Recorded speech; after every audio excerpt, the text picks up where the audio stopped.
opportunities which we see in this huge region. I would like to highlight first and foremost climate change and building and increasing resilience impacts of climate change in the region, building adaptive capacity and noting that environmental degradation is threatening the gains that we've made over time to poverty reduction and also undermining stability and prosperity. So if there's one thing that really, really stands out in terms of an opportunity for us as the UK, but also other parties interested in this big region, it's dealing with the impacts of climate change, which are varied but very palpable. Secondly, I want to highlight support for humanitarian preparedness and responses so that we're ready when crises strike. And I've seen numerous examples of this across the region. Human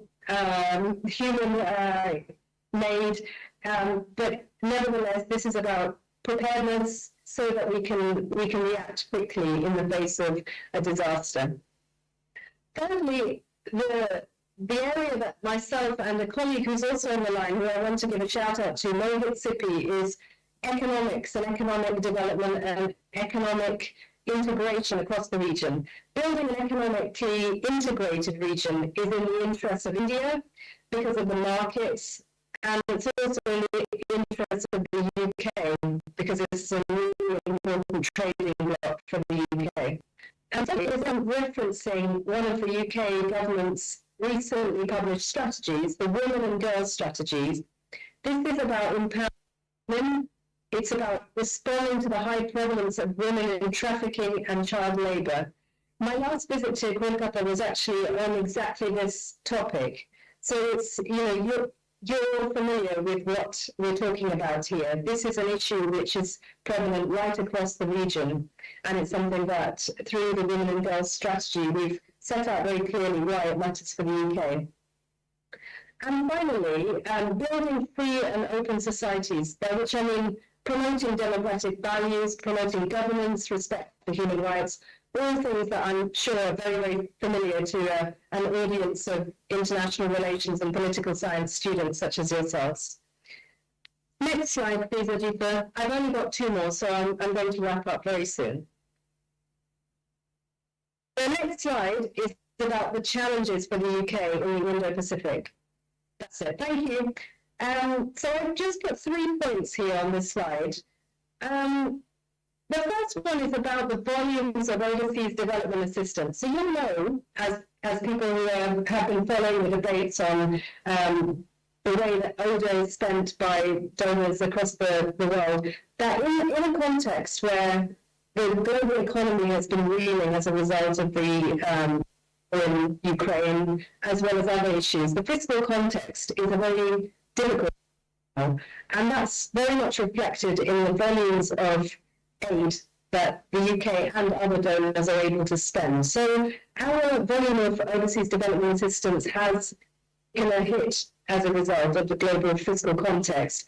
And that means we can't just be talking about aid as a way of fixing some of those things that I mentioned to you. And it never has been the primary or the only vehicle through which we've tried to effect change.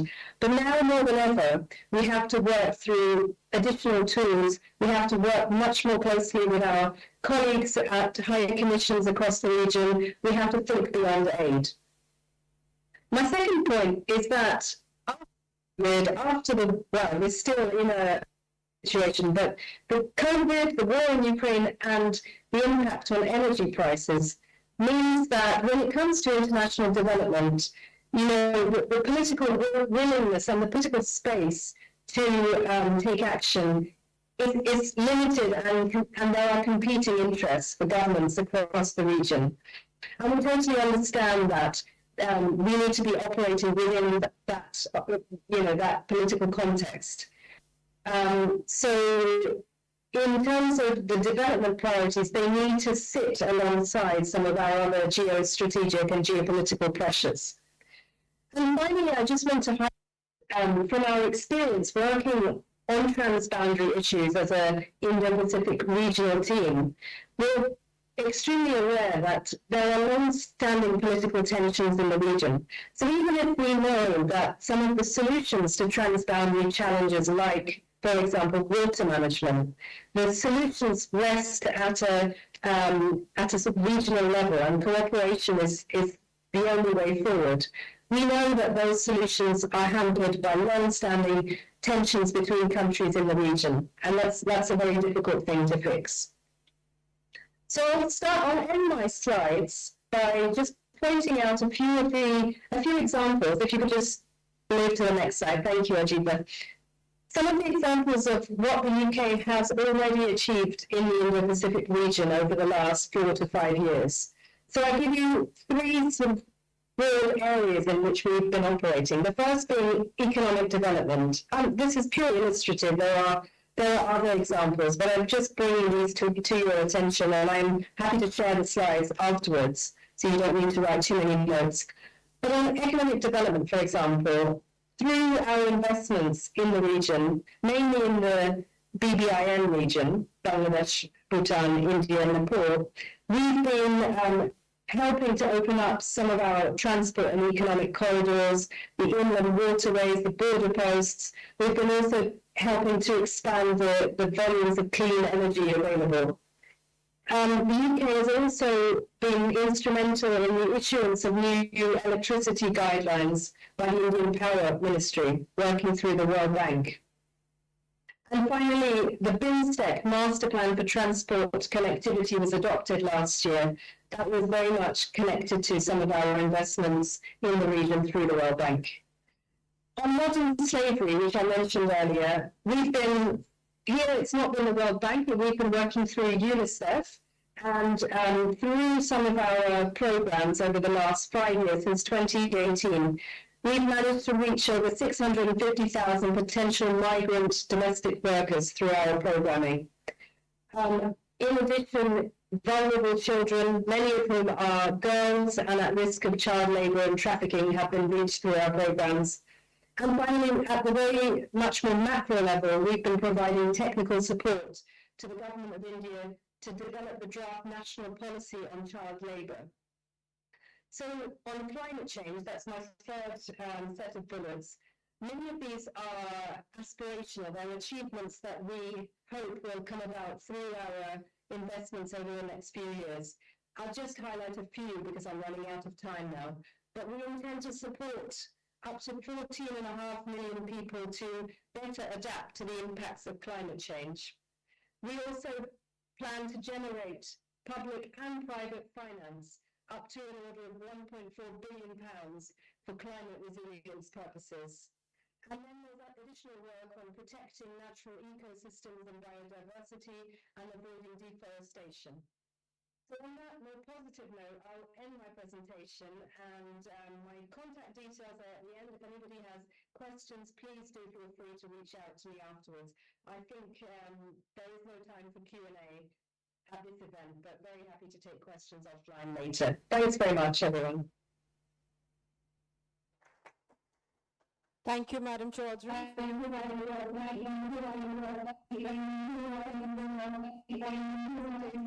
And very interesting about how UK is gradually getting interested and involved in the region. Without much ado, I think the question and answers can be taken at the end of the session. There are no questions and answers. So without much ado, I now invite Professor Dayatusu. I will introduce him. Okay. Yeah. I think he needs no introduction. Nonetheless, Madam Menon will do the honors. So thank you, Sutapa, and thank you, Professor Thusu, for being here. I cannot do justice to your very long repertoire, but I'll just give a gist for the benefit of the audience. Daya Thusu is Professor of International Communications at School of Communication, Hong Kong Baptist University. For many years, he was Professor of International Communication at University of Westminster in London. He was also the founder and co-director of India Media Center, as well as research advisor to the China Media Center. He is the author and editor of 20 books, most notably International Communication, Continuity and Change. He is also the managing editor of the SAGE journal Global Media and Communication. His research interests include global communication, China's external communication strategies, soft power in public diplomacy, media and mediated culture in India, media and communication in the BRICS countries. Professor Thusu has a PhD in international journalism from Jawaharlal Nehru University. Professor Thusu, we welcome you to this workshop. Please present your views on this. Thank you. With the permission of Madam Menon, I would request Professor, it is to make his presentation for 40-45 minutes. Is that fine with you, Professor? Thank you. I was about 30 minutes, but I can extend it to over 10 minutes, no problem. Am I audible? Yes, you are. Can somebody confirm? Can you hear me? You are audible and visible. So Audible and visible. So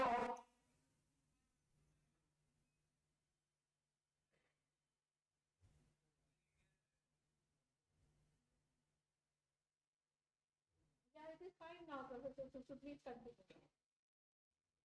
Need to, I have a short presentation.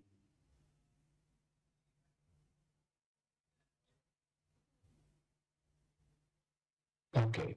Can you see the presentation? Can you see my slide?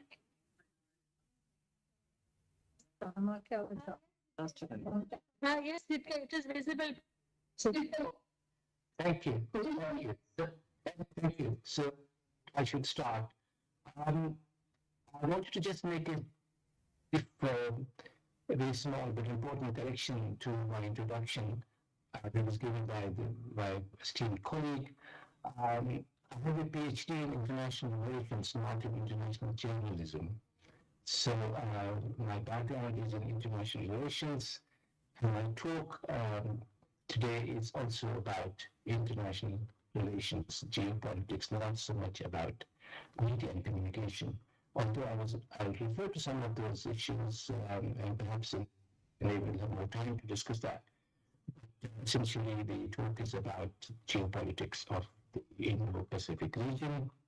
I'm really grateful to Ms. Anubha Bhattacharya and Mr. Chitra Menon for inviting me to this very important event. I wish I could be there in person. I love Kolkata, but unfortunately that was not possible, so this is the second best thing we have.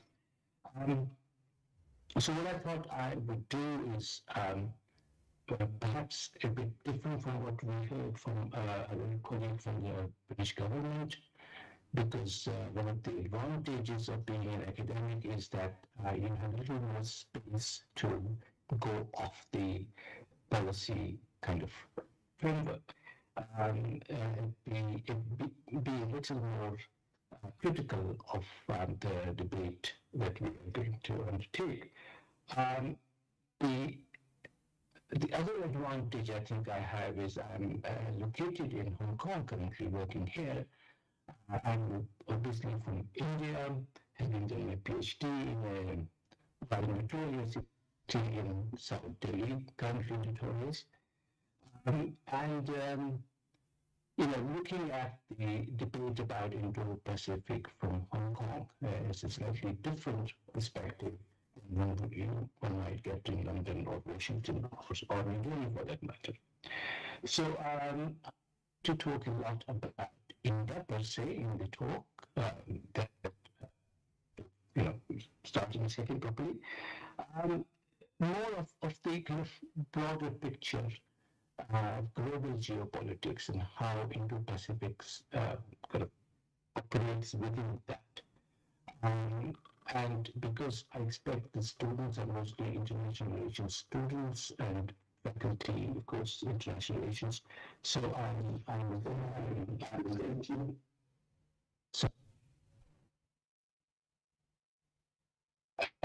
there is some disturbance, but anyway, I'll continue. So just to start with this whole idea of Indo-Pacific, the term, as we know, is a relatively recent one. We used to call it Asia-Pacific region. And the term was coined by the former Japanese Prime Minister, it's wonderful for India because India gets the prominence in the Indo-Pacific. But traditionally, what was called Asia Pacific became Indo-Pacific itself. That is a kind of geopolitical significance. But it was only when the United States government documents, policy papers started using this phrase Indo-Pacific, it became it is an accepted phrase all over the world. And of course, in the Indian policy discourse, think tank reports, academic publications, this became a kind of accepted term. So to be careful how we use it, because this sort of again shows in some ways the extraordinary power of discourse, of narrative that the US particularly wields, even in this very different world that we're living in today. Now, just to kind of recall what it is all about, we're talking about a very diverse region of the world, which comprises of 36 countries, very varied in the levels of development, in the populations, the struggles, economic structures, cultures, histories, etc. China to one of our countries. 60% of the world's population, 44% of the surface, 60% of the global GDP. 1/3 of global shipping is carried sea, and no wonder it's so much in the news and in political discourse, not just in Asia, but globally. And this area is under the security umbrella of US Indo-Pacific Command. And as of today, the area is basically dominated by the United States and its allies, and as it says officially, it has unfettered access to the region, including through freedom of navigation and the free flow of commerce, part of the rule-based international order that we live in. Supposedly rule-based, but we can discuss that, how rule-based it is and whose rules are those, who makes those rules.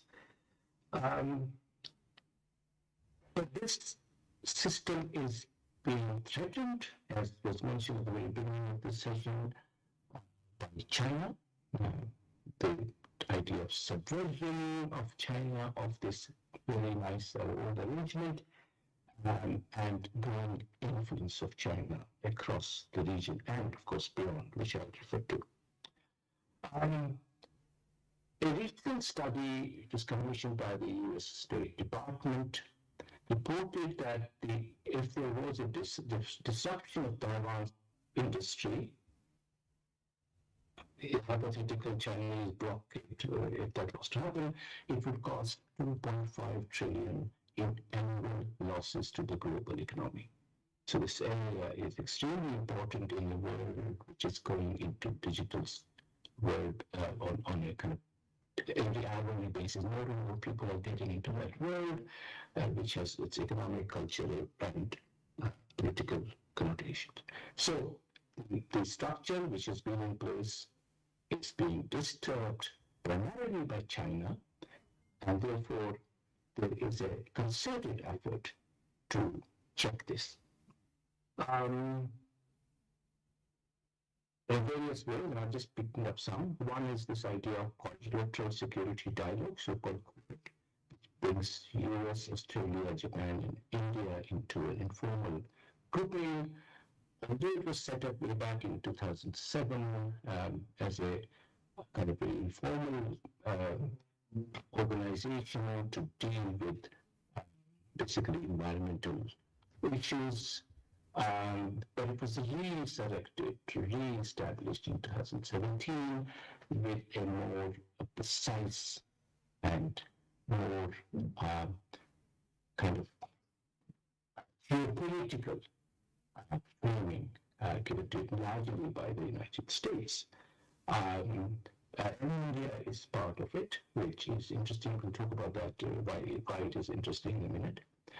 Then we have, of course, Australia, United Kingdom, and United States, a more strategic, more military-oriented alliance, a strategic partnership based on a collective vision of a free and inclusive Indo-Pacific, and was launched only in 2021.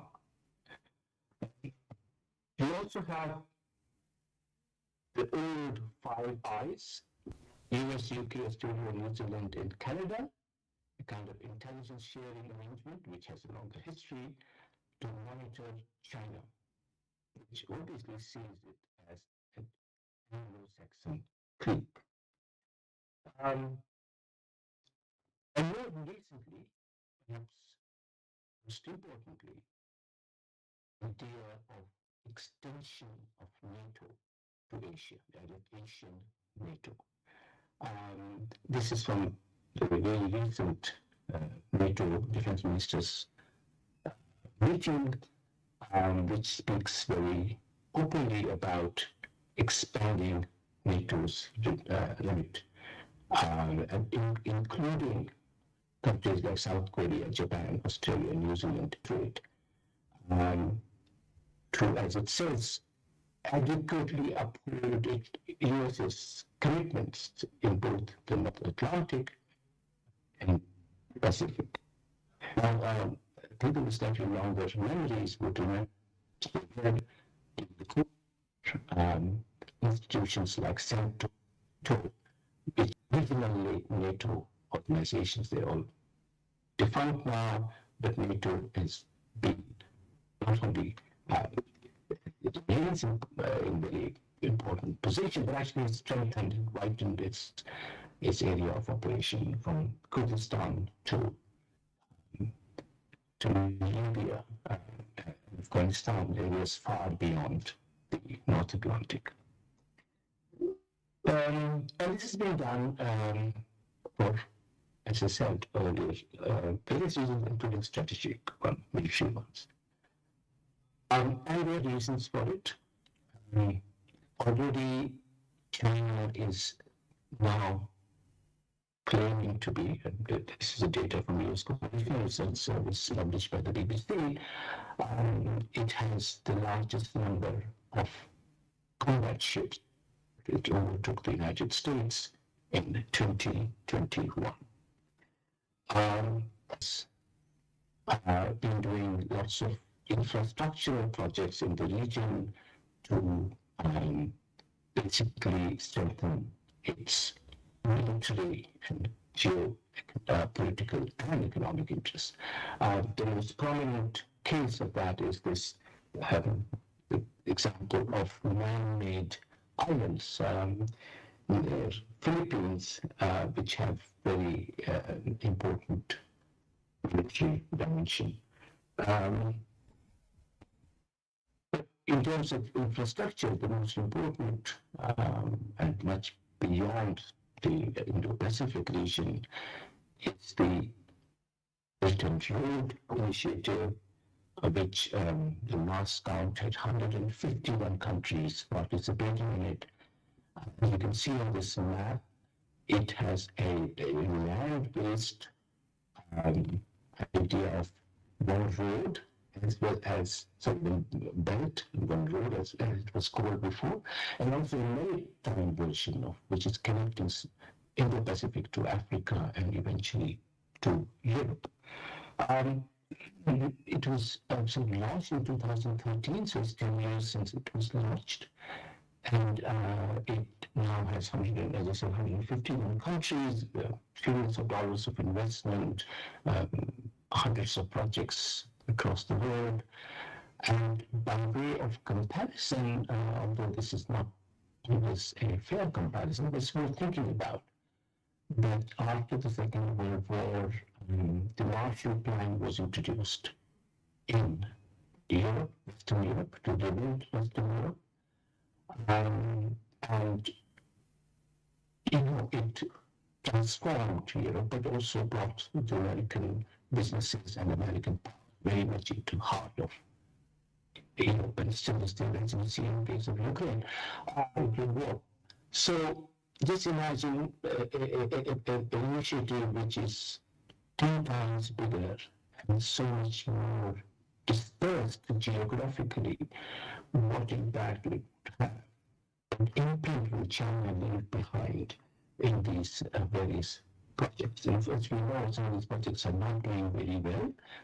Various reasons, we can go into that discussion, but it's interesting to think about the scale and the mission, which is unprecedented in human history.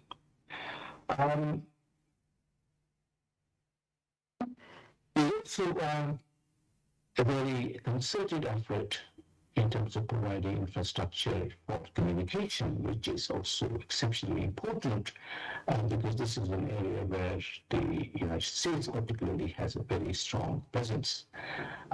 Here are three examples of undersea cables. By the way, 99% of data which you and I use on our social media or our internet passes through a cable under the oceans. So you have the one SPLC, which is the first one, which is Southeast Asia, Japan cable, then you have Africa one, and then you have Peace cable, which connects Pakistan with Africa and eventually. These are consortiums which run these, build these. There is a sizable presence in all of the Chinese corporations, including China Mobile, etc., which are very, very important, also geopolitically. Even more interesting, I think, and something which most of us often ignore, is what's happening to the corporate world. This is the data from Fortune 500, the magazine which produces every year the top companies in the world, transnational corporations, where they're located. And this has been going on since 1950s. The magazine annually publishes the list of companies, the profits they're making, the staff they have, the operations they have in the countries, etc., etc. It's quite detailed. So this is not Chinese government data. It's a data from a well-respected business magazine in the United States, which has been doing this for many decades. Look at this. It's a very interesting figure to show how much has changed in the last 20 years, from 2002 to 2022. At the beginning of this century, there were hardly any Chinese companies in the Fortune 500. They were dominated by the United States, Western Europe. And as you can see, from 10 to 145. That's Greater China, which includes Hong Kong, Taiwan, and Macau. But actually, the figure I checked is something in the range of 134. Just mainland China.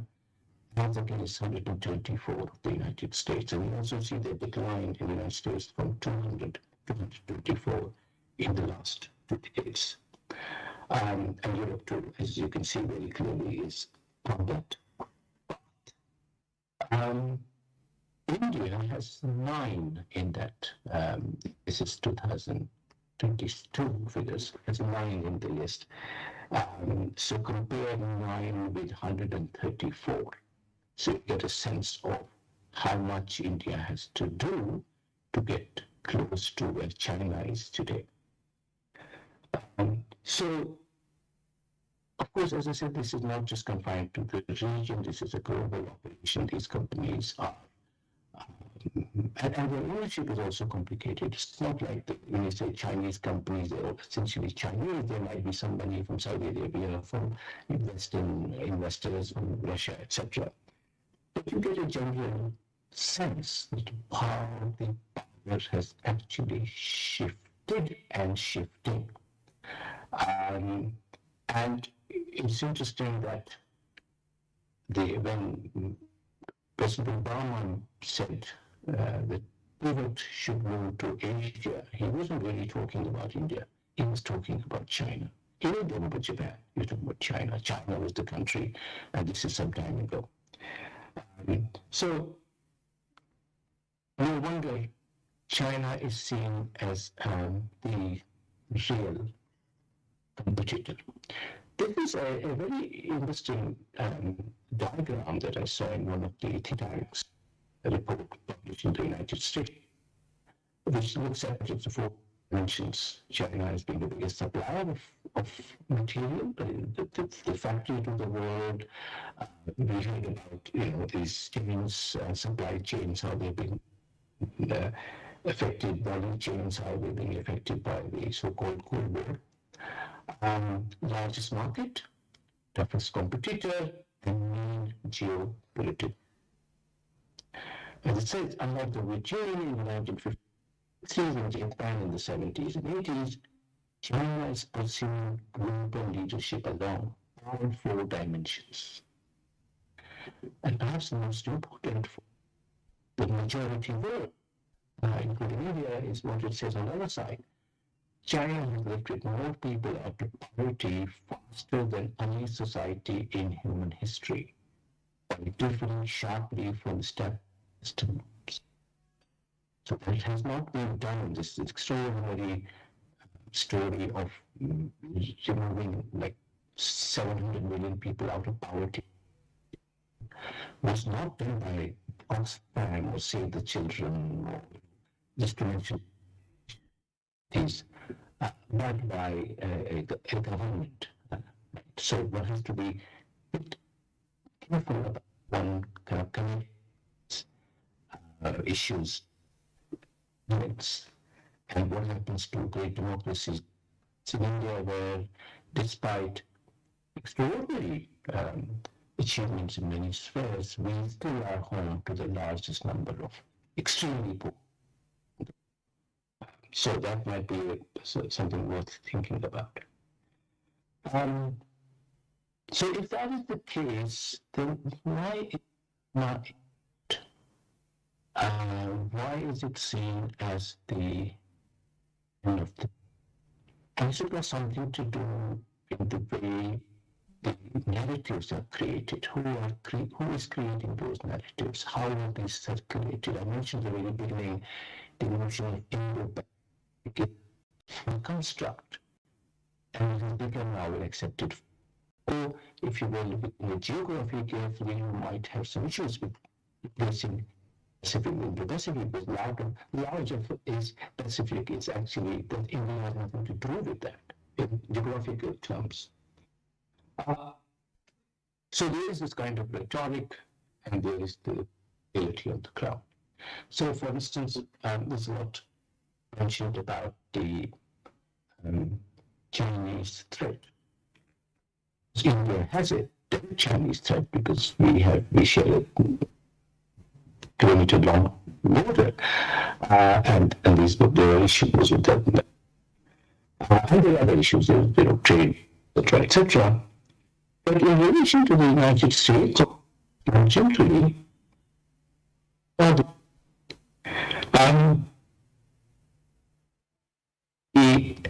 I'm using this map, which I found in a book called The United States of War. It was published in 2020 by the University of California Press, and it's written by David Wine. So, of the West. So this shows the existence encircling density. So it's Iran, North Korea, and Iran. And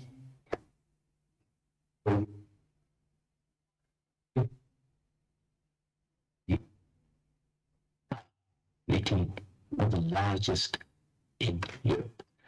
Japan is 190, South Korea is 80, Philippines has 3, basically. And if you contrast that with how many overall the United States has 800 military bases around the world. These are nuclear bases, there are many more which are not. And if you contrast that, how many big overseas bases China has, it's got one degree in Djibouti with one in Pakistan, one in Cambodia, let's say there are 10. Or maybe let's say 100 for the sake of argument. So the 100 at one place and 800 at another place. And who is threatening whom? That's the question worth asking. So what this book also did, you can find those maps, and if you type David Ryan, you'll find this. Here's this hypothetical map, which is what would happen if these enemies were encircling the United States. So look at the map of the United States. It's got all those military bases from Russia, from China, from Iran, from North Korea. Now that's sort of inconceivable notions. You know, that can't happen. You have the right to go around the world and surveillance the world. You know, we have to have this rule-based system operate because we know the rules. So it's just for young scholars, particularly, I think it's worth thinking about how the rhetoric and reality are two different things, often not put together by many of our scholars. So how does it matter in terms of how we see the world today? One of the biggest issue affecting the world today is not so much China, it is what's happening in Europe. It's the European war, the Russian invasion of Ukraine, and its expansion into a kind of proxy war between the United States, led by the United States, and Russia. But this war is seen very differently by a vast majority of the world's countries. And in fact, the shifting power is visible in the way, despite predictions by very well-informed think tanks and politicians and intellectuals and academics, the Russian economy actually has not collapsed. And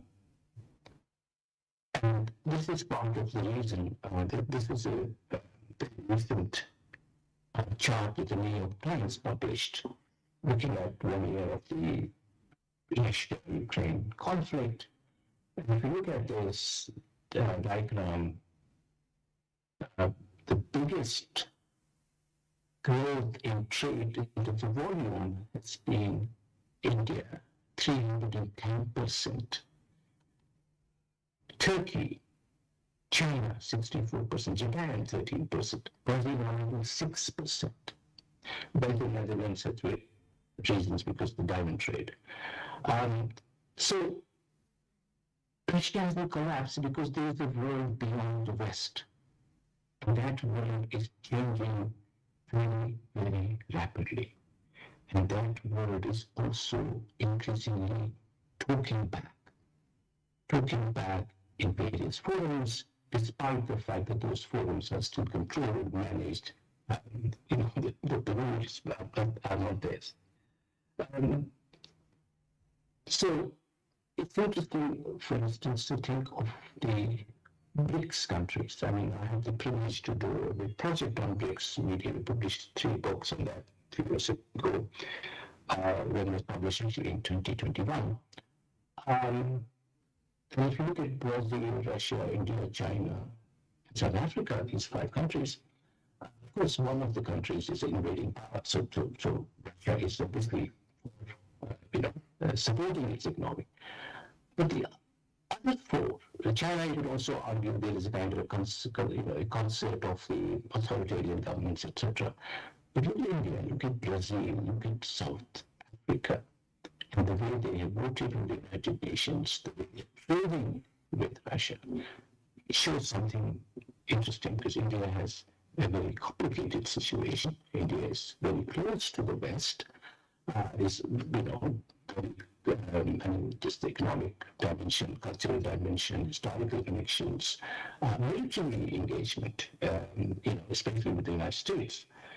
But it is still taking a rather kind of autonomous position, and one should argue, perhaps convincingly, that is the case has been for some time in India in foreign policy.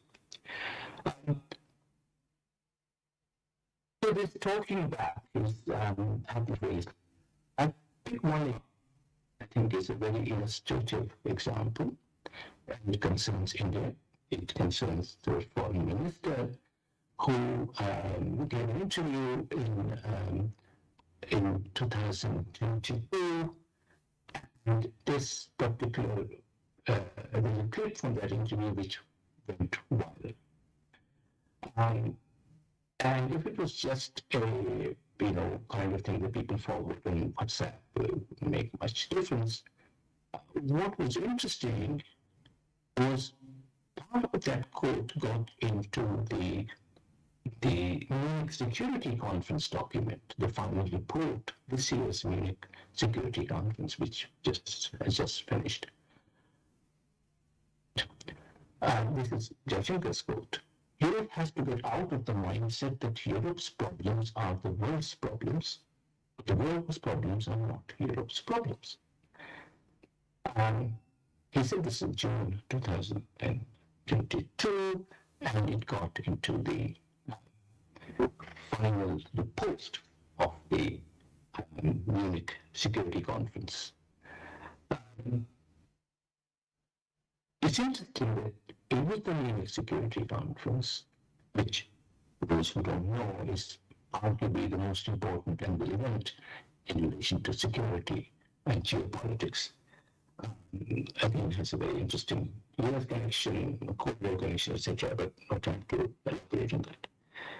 Although it happens in Munich, it's essentially, regurgitating the American line, as they did on Ukraine. It was the Munich Security Conference in 2020 which coined this phrase, West, less, less, which is it's an awkward sounding. There's an original German word which explains it better. The original themes of that conference. And perhaps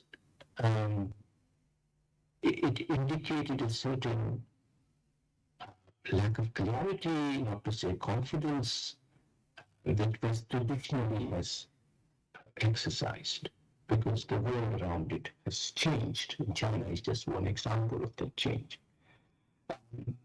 In fact, a few days ago, the European Council on Foreign Relations, a major think tank, the EU, published a report based on the public opinion surveys in various countries to mark the 1 year of the Russian invasion of Ukraine. And to share some of the outcomes of that report, for example, in both China and India, 79% of people they surveyed saw Moscow as a strategic ally and a necessary partner. But at the same time, there were people in India, 87%, who regarded the US as an ally and a partner, 82%. The EU was a partner, 79% thought the same about Britain. China was seen, understandably, as a rival or adversary by 75% of the people surveyed. Now, these surveys are representative, they're not necessarily representative, and they don't really tell us a lot.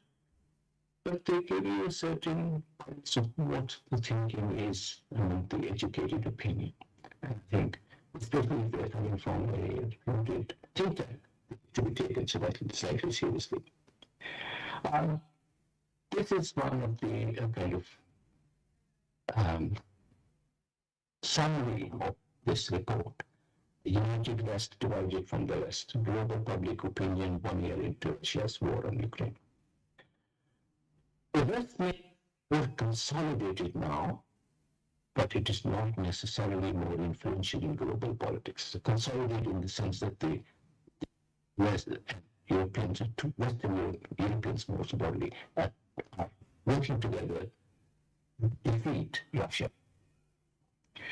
The paradox is that this newfound unity is coinciding with the emergence of a post-Western world. You remember nearly 20 years ago, a commentator in the origin was the US wrote a book called Post-American. So now people talk about post-Western world. The West has not disintegrated, but its creation has come at a moment when other powers will not simply do as it wishes. So I don't know what they think in Brussels or London or New York or Washington, that they will, or the people are so simple or unable to consider, distinguish between what is good for them or not. They just follow the rest. So it's the restlessness, which I think is an interesting concept to keep in mind when we think about what's happening in the changing geopolitics of Indo-Pacific. I'll show you slides and then I'll stop and have some time for discussion.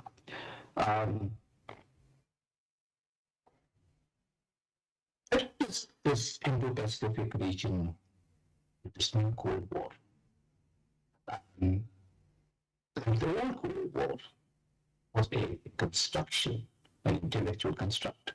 The new Cold War is what the first Cold War. The world was not divided into two camps. Northern countries like China, India, out of it. China, the Sino-Soviet split happened in 1957, right? So there were two different approaches. China actually hated Russia and vice versa. So Putin, as was India, aligned country, either of the two camps, which failed, but wasn't. So like that, this is a construct, and that war now has a very important. This is the from this story recently about this divided world. So we have a digital aspect of school, the chip production, because everything is moving into that space, in the digital space. So the domain, as also in physical domain. Organizations like Quid, BRICS, SCO, which is Shanghai Cooperation Organization, are set up of different narratives. As we know, BRICS, originally the idea came from the Russians, but it was appropriated by the Chinese to tell the world, we are not the only rising powers. These others, the Russians, the Brazilians, the Indians, etc.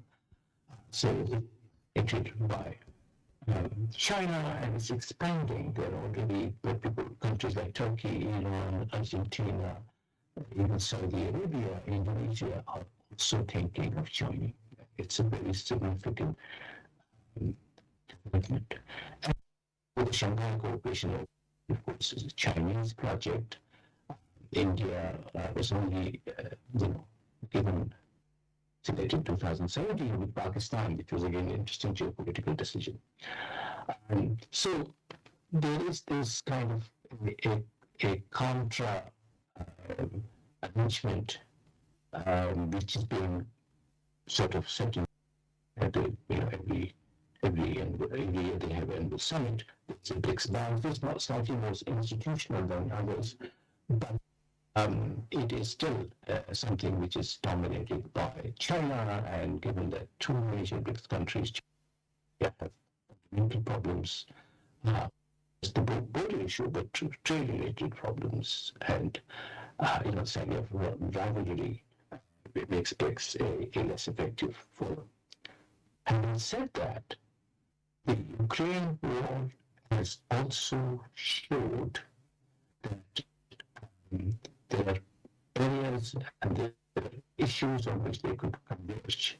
And one of the most interesting things coming in the next few months is what happens when the BRICS summit happens next, which is in South Africa, probably August or September, where they are talking about So increasing mutual trade in local currencies. So that's the big thing about de-dollarization, which is a lecture in itself. And I think that the Ukraine war is a very significant marker for that shift. Change in Vietnamese discourse. I indicated earlier about extraordinary success that China has achieved in this field. Basically, eradicating extreme poverty. That's not to say that people in China have the privilege to work there. I've been going since 2004. And I've seen with my own eyes how much has changed and how it's gone up, ordinary Chinese. It's worth remembering that until the 1990s, China had more people in absolute numbers living in extreme, in fact, double the number of people living in extreme poverty. 2020, they officially announced that they have eliminated extreme poverty. Of course, in India, it's also come down considerably, but still, it has a lot more to do because there are millions of people who are living in the worst of society in democratic India. And it's nothing to do very much, in my view, with who is in power. And there is no structural problem.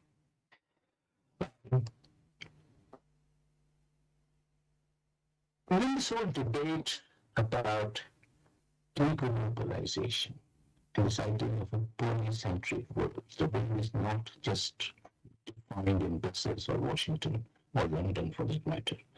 The world is more complicated. And the version of globalization, which was a kind of Anglo-globalization, corporate globalization, that has come to an end. The guild started in 2007, 8 with the biggest finances in the United States. And so no coincidence that the BRICS as an organization comes into play around that time, with the countries with potential or already big economies started saying, we cannot depend on the vagaries of American markets. So you've got to have something more substantial, which is our own. And I think this de-dollarization debate, which is gaining traction post the Ukraine invasion, is, I think, a very significant marker of that de-globalization process. I will coming back to Asia. Sorry, I would have brought this right, because I thought it was very important to place the Indo-Pacific geopolitics in the broader context, because the major players in that region have global presence and ambitions, and therefore it's very important to see where it fits in the global scene. I think it's perhaps may not be an exaggeration to say that we are getting in this age of Asian age, a return of Asia, not a rise of Asia. So that distinction is very important, because everybody who has had privilege to read history carefully will tell you that until the 18th century, a majority of GDP of the world came from Asia.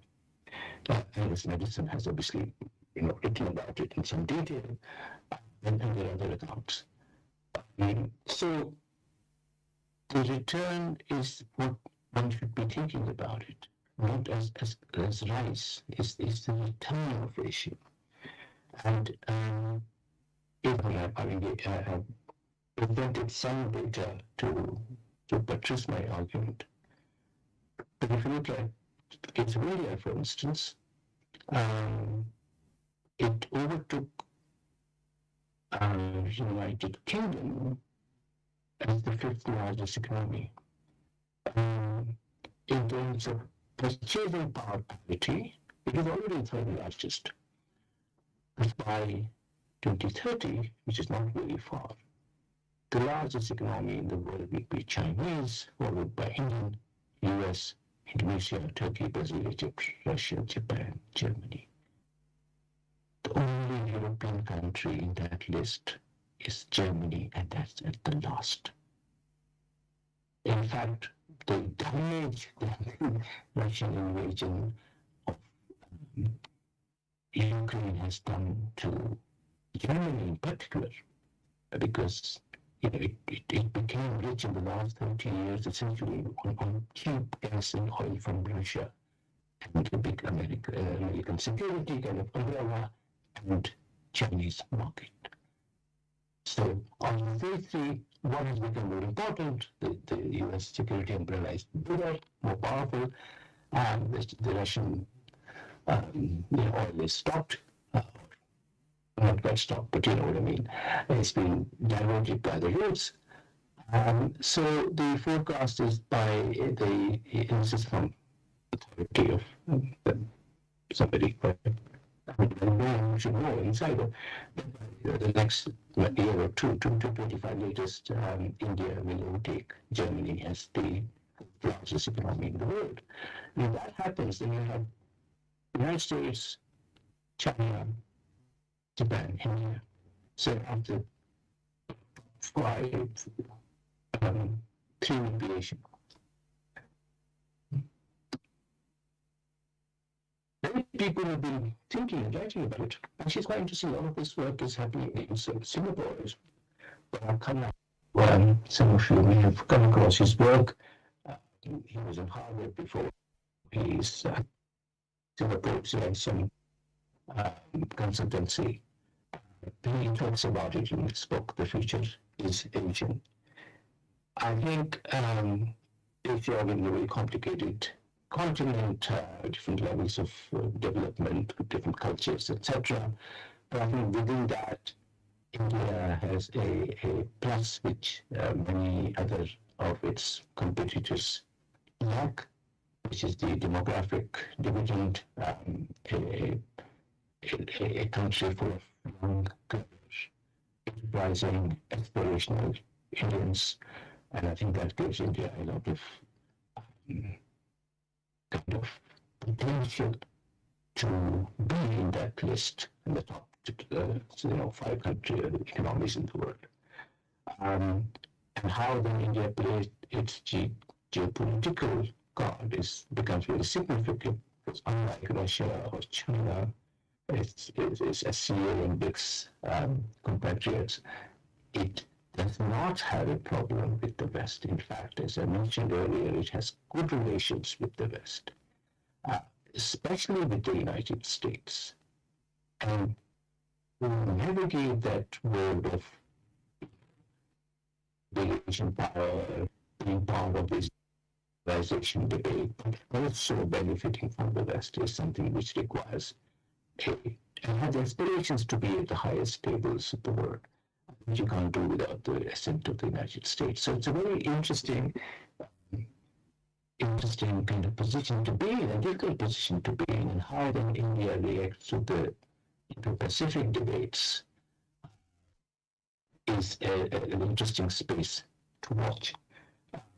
I'll stop there. I want to thank you for being great listeners. I'm happy to take questions.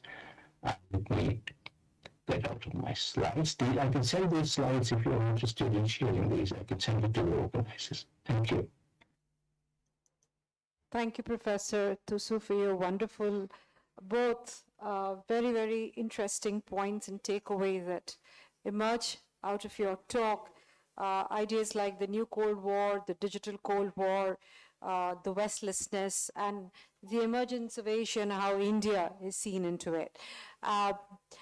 Just an idea that comes to my mind is that, you see, the Indo-Pacific is a construct, though it is emerging as a very important geopolitical space, and you rightly point out the various dimensions of it.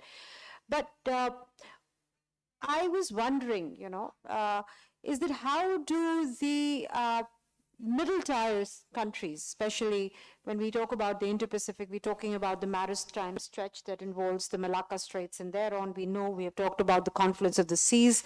So that is something now a part of the strategic discourse. But when you look at countries like, Southeast Asian countries like ASEAN, they have a completely different kind of an understanding, and they also want to have a kind of a prominent role or a very pivotal role. And the way the Indo-Pacific is unfolding, I think they also have a very alternative perception of the whole thing. So I would like you perhaps to give us some idea on that part of your of how Southeast Asia is taken vis-a-vis the Indo-Pacific. For lack of time, I would not have the luxury of having a lot of comments and a lot of questions, but since there are young minds here, maybe one or two very, very short questions if you have. Please introduce yourself and make the question. Yeah, there are two hands. So yeah, you can go ahead. Please remember to make very, very pointed questions. We are really running late. Good afternoon, sir. Sir, I just wanted to ask. Just introduce yourself. Just introduce yourself. Okay, ma'am. So this is Nilanjan Adhikari from UG3, Department of International Relations, Jadavpur University. And my question is that does it make sense for India to take on China in the region in support of Western countries, considering the present situation? Any other question? We'll just take the questions together and allow Professor to respond. Good afternoon, sir. My name is Thapita Shutrudhar. I am also a student of International Relations Department, Jadavpur University. My question to you is, how serious are China's territorial ambitions, not just in context of India, but also other countries? For instance, Nepal, Bhutan, and the like. Good afternoon. I'm Prasanna Paul of UG3 Jadavpur University. My question is the Chinese footprint in the Indo-Pacific throwing smaller countries into a debt trap? I think, Professor, you may respond right now. Thank you for very, very good questions. I wish I had more time to elaborate on each one of those, which I don't. So I'll start with the Southeast Asia question. I think the situation is in some ways similar to India's. The Southeast Asian countries generally and traditionally have been very close to the West. Singapore, for example, for all intents and purposes, was an enclave for Western banking and insurance, and that's how it made money. There's Hong Kong, or was rather. So they are negotiating this very carefully. And the John's original, economic meetings, knowing fully well that that is going to be dominated by the Chinese. Indians didn't join it for various reasons, I think. So Southeast Asia is playing this because, it is something which really directly affects them, because if there's something, some kind of blockage of traffic or some cable is destroyed and the whole economy will just collapse. So they are playing a very good, very clever, careful game of balancing the Western imperatives with the chip pressures from China, and I think by and large successfully. Mr. Adhikari's question about should India join the Western defense or security architecture to fight the Chinese, India has to be very careful about its own security. We have had trouble with China, as we all know. 2020 was a particularly bad year, but there is a constant threat from China, not just in terms of military, confrontation, but they can cut off their water and Brahmaputra and we have famine in Assam. There are various issues because of the geography that we have with China. It is in India's interest to play safe, and I think India has done that. Joined unequal and China's still, outfit. And I don't think it will, and it makes sense for India to be playing that. The idea that is often mentioned as multi-alignment. So we are a multi-aligned country. We are too busy, too chaotic to be part of a new alliance. And I think that's a clever strategy. Okay, the third question was territorial ambitions of China in Asia-Pacific. Well, you have to tell me how many countries has China invaded in the last 50 years? And then contrast that how many has Britain or the United States or France. That's the answer. The last time they had some territorial problem was with Vietnam, where they lost. And then they had problems with us. And you know, so and I mentioned my lecture about military bases, 1 versus 800. So we have to have a sense of perspective. You know, we are an intellectually autonomous country, so we should be able to dissect the Western discourse about China and see what is, you know, why is it formed in a particular way. So I think that's it. The territorial ambition might be there, but as of now, we haven't seen a lot of territory being acquired. The question of debt, that's a very interesting one. I mean, we've seen our own neighborhood, especially in Sri Lanka and in Pakistan, how bad this situation is. Because of this, there is a big governance in these countries, you should be asking. But debt, debt dependence, if you like, is a major issue, and it's not just the Chinese debt dependence. If you look at Africa, a large portion of that debt is owed to the Western corporations and Western governments and Western-dominated international organizations like World Bank, etc. So I think, again, this is a threat. India doesn't have a problem, except that, trade imbalances.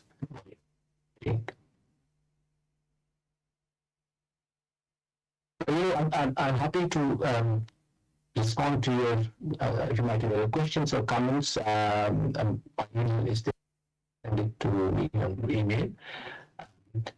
So if anyone has any other questions, please, or comments, please use this Thank you time. for your comments, but unfortunately we're woefully running short of time, like any good seminar.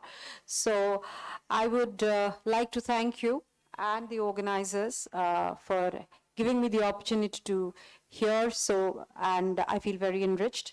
But a formal vote of thanks is in order, and I would call my good colleague, Dr. Shreya Moitra, to please kindly present the vote of thanks.